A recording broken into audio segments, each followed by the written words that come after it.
نەجیبە و مامسەمەد پێکهێنەری ئەو ماڵان. ماڵەکەشیان کوردانە و گوڵدانەیە.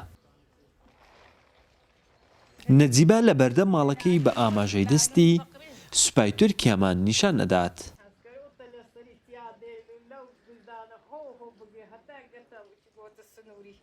مامسەمەدی هاوسەریشی باس لە 5 ساڵی ڕابردووی ژیانی خۆی و گوندنشینانی دەکات لە برادۆست.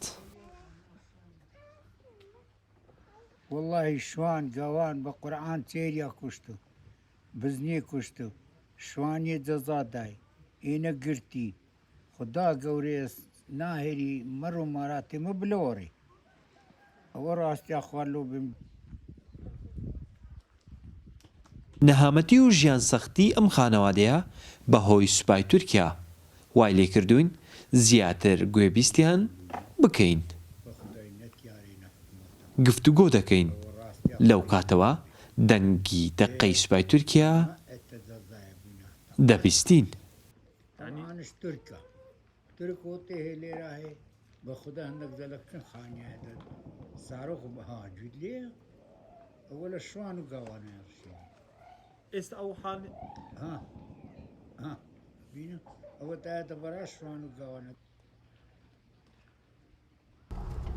لە گوندی گۆڕەشای دەگەڕێینەوە گۆڕەشێر. سەختی ژیانی ئەم خانەوادەیەش هۆکاری نائارامی ناوچە سنووریەکانە.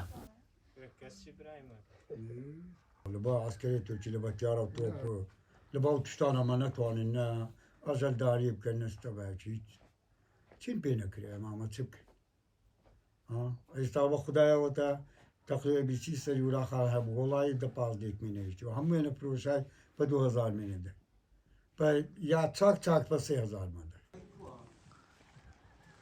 تورکیا 5 ساڵە لەم ناوچەیە بنکەی سەربازی دروست کردوون.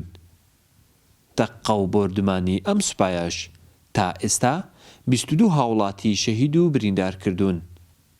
زیانگەلێکی زۆری مادیشی پێگەیاندوون. وڵات حەسەن، کورسات نیوز، برادۆست.